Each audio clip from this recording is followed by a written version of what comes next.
A consciência negra, ela é uma reflexão da origem dos negros no mundo. Consciência negra é você ter consciência sobre a sua própria história. Exatamente uma reflexão daquilo que nós podemos não só expor a nossa cultura, como também o que podemos fazer para a nossa sociedade. É, na verdade, uma referência muito mais profunda e complexa, que se refere, portanto, às culturas negras brasileiras, ou afro-brasileiras. Nós temos a nossa data máxima do 20 de novembro, né, que é o dia em que se comemora a morte de Zumbi dos Palmares, um herói nacional não reconhecido, devidamente reconhecido. Eu tinha o complexo de ser negro, porque todo negro era ladrão, safado, bandido, entende? Era burro, não sabia de nada. Somos 54% da população declarada negra e nós temos 18% de juízes declarados negros.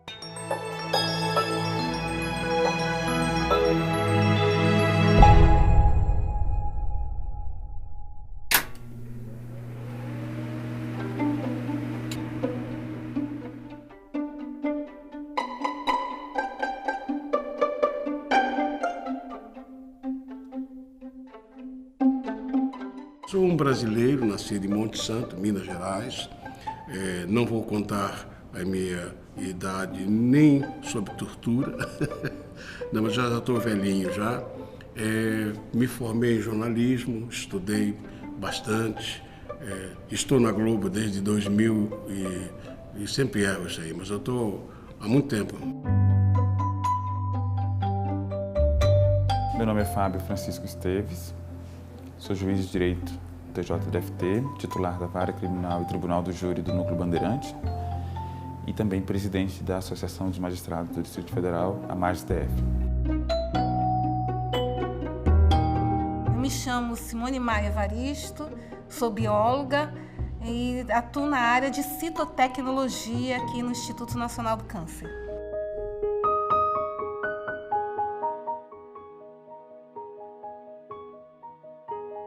Eu comecei o taekwondo com 7 anos de idade, porque eu era apaixonado por filmes de luta.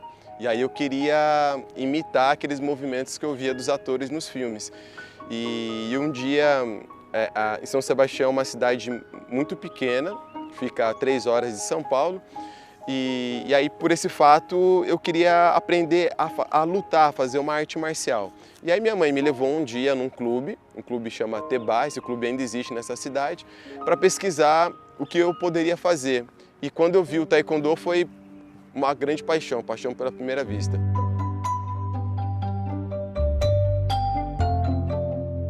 Eu nasci em São Paulo, zona leste de São Paulo, passei a minha infância em São Mateus, que é um bairro bem periférico, próximo de Santo André e São Bernardo.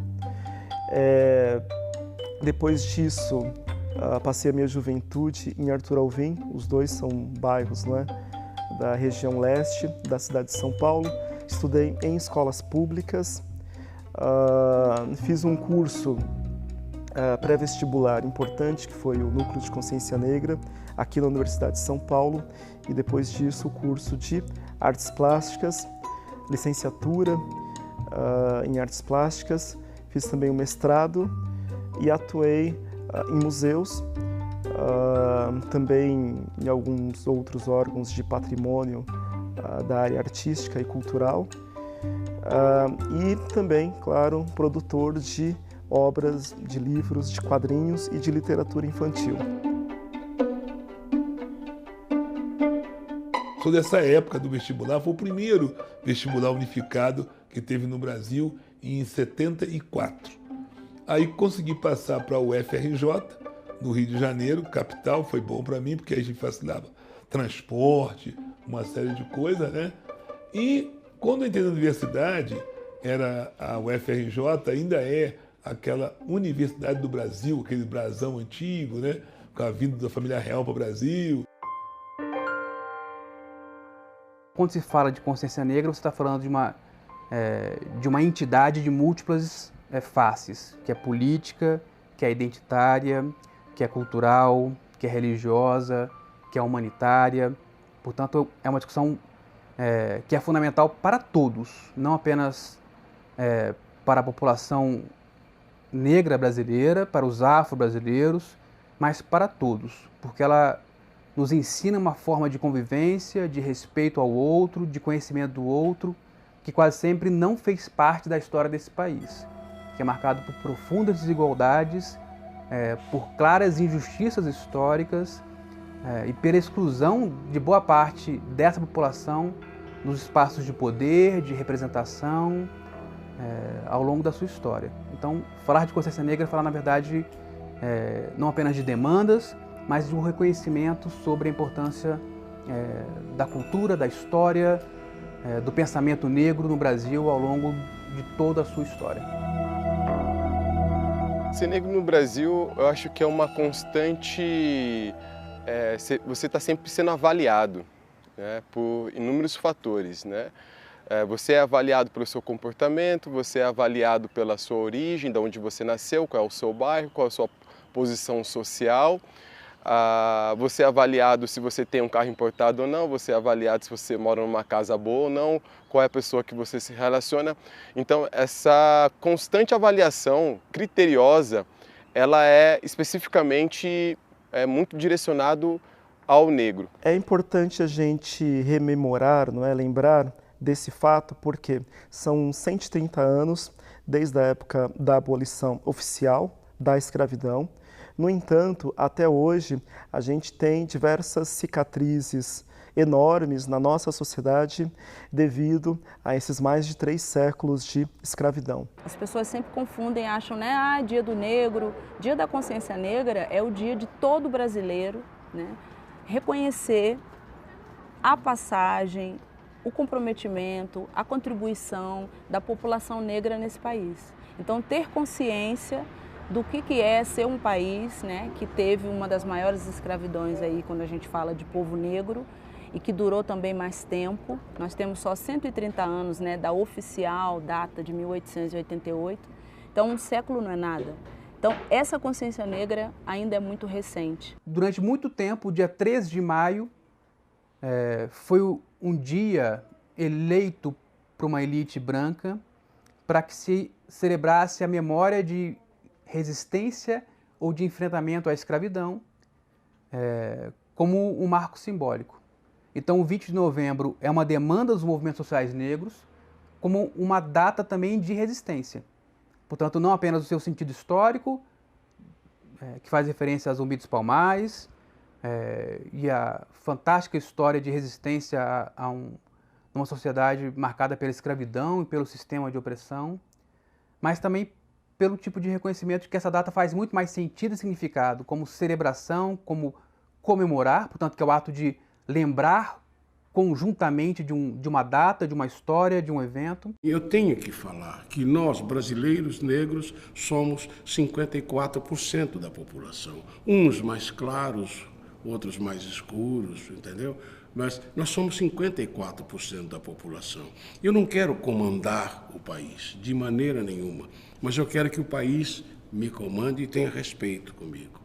Eu quero ter no país a possibilidade de ver todos, brancos, negros, índios, o que for, com possibilidades de ler, estudar e juntos reconstruírem, se for necessário, um Brasil que às vezes está afundando lá.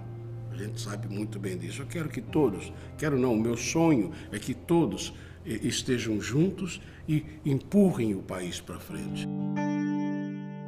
Na maioria das vezes, a palavra negro, até se você procura lá no dicionário, é uma palavra que está associada a questões, a expressões negativas, né? Dia negro, coisa de preto e tantas fome negra e outras expressões que a gente vê que o contexto dessa síndrome aí de uma negritude não é uma coisa positiva. Isso vem de um olhar de uma raça superior à outra, porque quando a Europa tomou a decisão de invadir a África e desses africanos trazer eles para o Brasil, para que eles trabalhassem de graça para alimentar a riqueza daquelas colônias, esse olhar ainda é hoje. Então ele quer que esse determinado grupo ainda continue trabalhando de graça ou recebendo muito pouco, para que situação de poder dele ainda se mantenha. Então, quando a gente fala que o machismo não deve ser discutido só pelas mulheres, porque quem provoca o machismo são os homens. O racismo não deve ser discutido só pelos negros, porque quem provoca o racismo são os brancos. A representação do negro no meio científico é aquilo que eu estava te falando. Eu não tinha percebido, mas ainda é pouca. Ou eu acho que está precisando reunir mais para a gente ver e conhecer. Eu estava numa reunião com um grupo que eu faço de um trabalho, eu até brinquei com eles, porque tem uma hora que eu parei, eram umas 6 pessoas, eram uma biomédica, e eu olhei assim e falei, gente, vocês são todos loiros. Ela disse, mas você está fazendo bullying? Eu falei, não, eu só estou constatando, vocês são todos loiros, né? Porque as meninas me trataram cabelo de loiro, eu estava orientando uma outra, uma equipe, eu falei, caramba, são todos loiros. Desde o pós-abolição, foram criadas diversas estratégias para manter essa população nesse patamar, para fazer com que ela não atinja outros postos, outras posições, para fazer com que ela não chegue, de fato, a usufruir dos bens dessa sociedade. Então, imagino que hoje a gente tem que lutar contra isso. É um modo de você deixar um grupo alijado dos benefícios que essa sociedade tem, e a gente precisa reverter essa história. Eu sou mato-grossense, venho de uma família de trabalhadores rurais. Meu pai era trabalhador rural, fazia trabalho de liderança de outros peões. Minha mãe trabalhava na fazenda também como cozinheira. Meu pai era analfabeto, minha mãe tinha um ensino fundamental. Morei em fazenda até os meus 11 anos de idade, tive educação rural e depois disso, na cidade, continuei tendo educação pública, universidade pública. Tomei a decisão de ser juiz quando eu ainda estava no ensino médio, com 15 anos, e 12 anos depois eu tomei posse aqui no Tribunal de Justiça. Foi sorte que a vida me deixou eu nascer nesse momento. De um lado, não se falava tema nenhum. Discriminação, racismo, nem se falava isso. Não tinha. Aí eu consigo ingressar numa universidade pública, com toda a igualdade de todos, e faço uma opção por concurso público no tempo certo. Então, eu vou fazer minha sabatina. Peraí, eu fui fruto de uma sorte da vida. Isso não quer dizer que todos que nasceram comigo tiveram essa sorte. O sujeito que é gordo, ele está com um grupo muito grande, só magrinho, ele vai sofrer. Até se acostumarem com ele ser gordinho, ele vai sofrer, porque vão fazer piadinhas sem graça, vão fazer uma pancada de coisas. E se for ao contrário também, se for todo mundo gordão e ele for magrinho, também vão fazer molecagem com ele, vão desrespeitá-lo. Sendo que aí dá para mexer e tal. Agora, a minha etnia não tem como mudar. E nem eu quero ser louro de olhos azuis. Eu quero ser o que eu sou. Eu quero exercer aquilo que eu aprendi ao longo da minha vida. Fiz um esforço muito grande, eu estudei, fui para a faculdade, botei meus filhos, eu tenho 3 filhos, Maurício, Alda e Catarina, e a minha mulher, que era branca, Deus já levou, né? Minha mulher foi desrespeitada quando nós nos casamos, porque faziam piadinhas sem graça, entende? Mas a Juripaca afiava quando tinha o desrespeito. Eu lembrei esses dias que, com 14 anos, eu com um grupo de amigos jogando bola, voltando para casa, a polícia parou a gente. E a gente era um grupo de jovens, a gente não entendeu por quê, porque a gente estava em 4 garotos e uma bola. E aquela abordagem sempre assustadora, sempre nos ofendendo muito, como se a gente tivesse cometido algum tipo de crime. Aí aquilo se foi e a gente não entendeu o porquê que estava acontecendo. E semana passada isso aconteceu comigo, saindo do meu carro, indo no médico. Então, assim, a primeira vez foi com 14 e a última vez agora foi com 36. E eu me pergunto, até quando? Né? Por quê? abordar uma pessoa que está saindo dentro do seu próprio carro. Será que isso acontece com as outras pessoas? Eu estava no hortifruti, aí passou um rapaz que me conhece, né? E ele falou, alô, doutora. Ele soltou aquilo alto. Tinha uma mulher que ela parou, me olhou de cima a baixo. Eu só virei a cara e ri. Ela, tipo assim, doutora?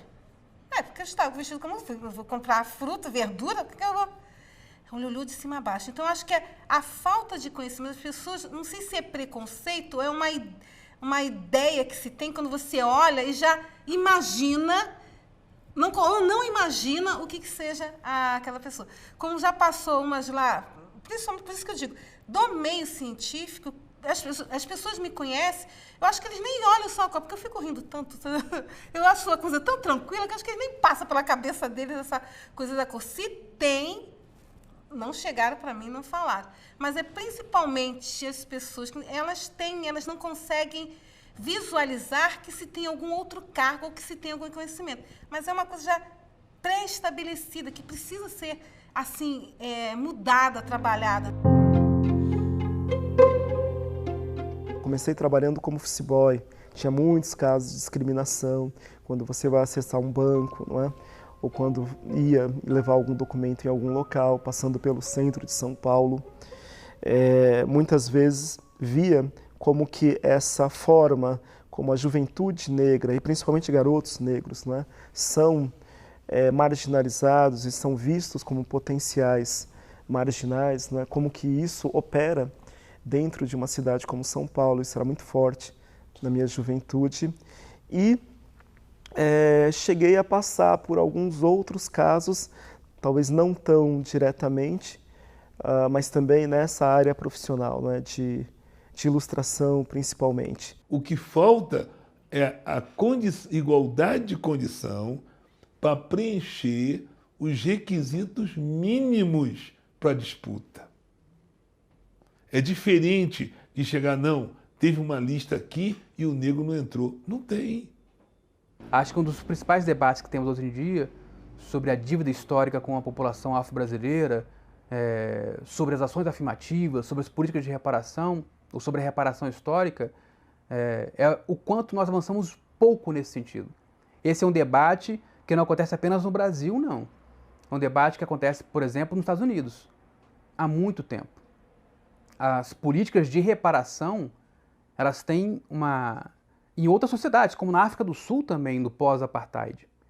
Então, as políticas de reparação, ou a ideia de uma dívida histórica, elas têm que ser trabalhadas de maneira muito mais contundente pela nossa sociedade, pelo parlamento e pelos espaços de poder no Brasil. A gente tem vários aspectos aí da nossa cultura que é, sobretudo, uma cultura negra, né? Na alimentação, na geografia, na linguagem. Nós temos 22% do português que é quimbundo, originário, né? De uma das línguas nacionais de Angola, por exemplo. Então é muita coisa, né? Nós somos muito mais africanos do que pensamos. Menos europeus, com certeza. E eu fiquei muito marcado durante muito tempo por ter sido preso com 12 anos, como ladrão. Isso aí não se faz, cara. Isso não se faz. Então, para mim, uma criança branca, azul, roxa, amarela, não importa. A gente tem que ter carinho, afeto e tem que estar do lado, de frente para ele, falando com olho no olho e dizendo não é assim ou é assim. Que eu te aceito como um empregado, mas eu não te aceito como um dono. Isso é uma coisa que incomoda muito a gente, né? Porque a gente sabe que é o racismo que está direcionando aonde a gente deve chegar. As pessoas dizem o que nós queremos ser, não a gente que está falando, não, eu quero ser médico, eu quero ser empresário. Não, as pessoas falam, eu acho que você pode ser isso. Ou, né, o RH. O RH ele é tão opressor quanto a polícia na periferia. Porque o RH que diz se você entra ou se você não entra. Ela olha para você, o seu cabelo é muito armado, acho que você tem que usar seu cabelo preso. Né? Mas ela não fala para a pessoa que tem o cabelo liso, olha, seu cabelo é muito liso. Então, o racismo ele não está somente na agressão física ou verbal, ela está também nos pequenos detalhes. O atendimento no restaurante, como você se veste, a catraca do banco trava ou não trava. Um juiz negro hoje andando no corredor do fórum, com certeza ele vai ser perguntado sobre onde fica determinado tipo de sala, ambiente, porque eles vão confundi-lo com segurança. Não que ser segurança, evidentemente, seja menos do que ser juiz, mas ele vai ser confundido. Na verdade, é que ser segurança ele pode, ser magistrado não. O trabalho do magistrado no dia a dia, em salas de audiências, em condução de processos que lidam com o público, vai ter certa dificuldade. Eu mesmo tive dificuldade ao julgar uma injúria racial, o advogado questionar a minha competência para julgar o processo. Então, isso vai ser questionado. Mas, a meu ver, existe outra coisa muito mais séria, né?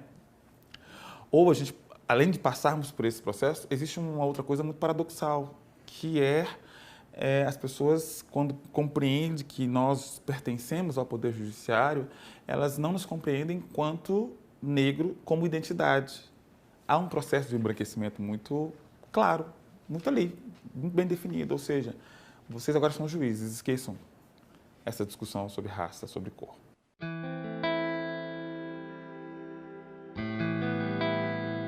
Como diria minha mãe, se me chamar de negra, eu não vou gritar porque eu sou mesmo. Então, se me chamar de loura, eu fico nervosa. Mas senão... que eu acho que a gente tem que ter um momento de união e não de...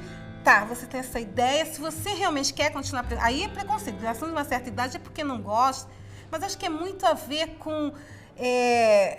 como assim, querer ser melhor que o outro. Os núcleos de estudos afro-brasileiros existem há pelo menos 30 anos em várias universidades públicas e privadas no Brasil, e eles devem ser percebidos como espaço de produção de conhecimento sobre a história e a cultura negra e diaspórica no Brasil e no mundo, como espaço de acolhimento de alunos negros ou de africanos nas mais diversas universidades, como um espaço também de resistência epistêmica, resistência intelectual, de resistência teórica, e que tem desempenhado um papel fundamental na produção de conhecimento sobre o negro no Brasil e no mundo nos últimos anos. Eu penso que nós temos lideranças negras, em diferentes espaços até, só que são lideranças que muitas vezes não são reconhecidas por um público maior. Então, pensando no caso da literatura, a gente tem uma produção literária de autores negros desde o pós-abolição, mas grande parte desses autores não chega no grande público. E não chega no grande público porque houve, sim, sistematicamente, uma invisibilidade desse tipo de produção, desse tipo de questão, justamente porque ela vai contra uma forma de ver o Brasil que é a partir da democracia racial, a partir de uma negação de conflitos, e negação de conflitos também étnico-raciais. Infelizmente, isso ainda vigora no nosso país. A gente a todo momento está lidando com isso. Os jovens afrodescendentes, principalmente aqueles que estão ainda nas suas formações, primeiro, elas vivem a história, vivem e estudem a cultura negra, mas procurem a inclusão social através da educação. Procurem e exijam dos segmentos que possam exigir que tenha formação. E primeira coisa, tem que ter dois binômios. Primeiro, aumentar a autoestima. E às vezes não depende só dele. Ele depende de vários segmentos. Parabenizo documentários, parabenizo toda palestra, seminários, eventos. Tudo isso é importante para aumentar essa autoestima. Porque normalmente as pessoas têm tendência do quê? Eu estou do lado do rio mesmo, não tem ponte, não vou atravessar. Vou morrer por aqui. E tem que mostrar para a pessoa que é possível. Então, primeiro a autoestima, aí todos nós somos responsáveis. Apesar dos avanços conquistados a partir da implementação da lei de cotas no Brasil, em 2012, e das políticas afirmativas, como no UNB desde 2003, 2004, que conseguiram mudar o perfil do corpo discente, portanto, de estudantes nas universidades públicas brasileiras, você tem ainda um dado que é preocupante, que é o lento impacto na mudança do perfil da composição do corpo docente nessas instituições. Apesar do maior número de ingressos de professores e de professoras negros nas universidades, você tem, em termos estatísticos ainda, uma desigualdade muito grande. A UNB publicou um estudo feito em 2016, que revelava que no seu corpo docente, o percentual de intelectuais ou de pesquisadores e professores negros era menor do que 2%. Em outros termos, 98% do corpo docente da Universidade de Brasília é branco. Eu não posso ficar preocupado com qual é o personagem que o negro vai fazer ou que o branco vai fazer. Obviamente, para mim não interessa isso. O que me interessa é todos nós trabalharmos de acordo com aquilo que nós temos ao nosso redor. Se eu faço parte de 54% de negro parente afim e de repente vou trabalhar numa peça, num teatro, sei lá, onde for, eu acho que é essa mistura, que foi a coisa que me deu muita energia no Teatro de Arena. No Teatro de Arena, Guarnieri, Veninha, Flávio Milhazzo, uma pancada de gente maravilhosa com os quais eu andei esse Brasil fazendo teatro. Isso que é o mais importante. Nunca perguntaram para mim, e eu também nunca perguntei se eu sou branco, se eu sou negro.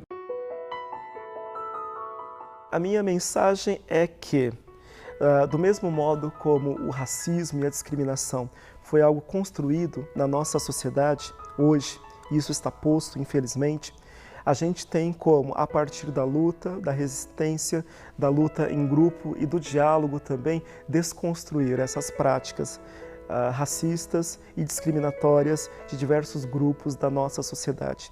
Mas para isso é essencial que a gente consiga dialogar e que a gente consiga avançar nessas discussões e nessa pauta, conjuntamente também. O primeiro passo para o Brasil seria, vamos reconhecer que somos um país racista. E isso como um todo. Porque a falta do reconhecimento, né, o Florestan Fernandes disse uma vez que o brasileiro tem preconceito de ter preconceito.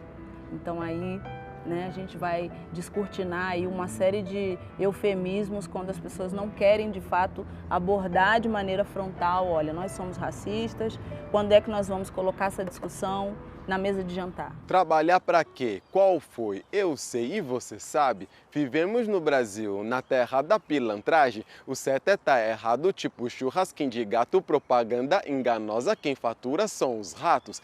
Essa carioca, cara do pilantragem, o verdadeiro trambiqueiro, malandragem é que é arte. Better Call Saul, o advogado, que tal um acordo que fique bom para os dois lados? Ah, menino, vê se não apronta, direto pro colégio, tira o olho da lomba. Essa é pros pretinhos, essa é pras negona, tá quente essa terra, mas que ladeira longa, é um vai e vem. É nesse vai não vai, é vai e vem, mexe o corpo todo, vai e vem. Diga como é que faz, tamanha malemolência, cuidado vão te pegar, é vai e vem. É nesse vai não vai, é vai e vem, mexe o corpo todo, vai e vem. Diga como é que faz, tamanha malemolência, cuidado vão te pegar, é vai e vem.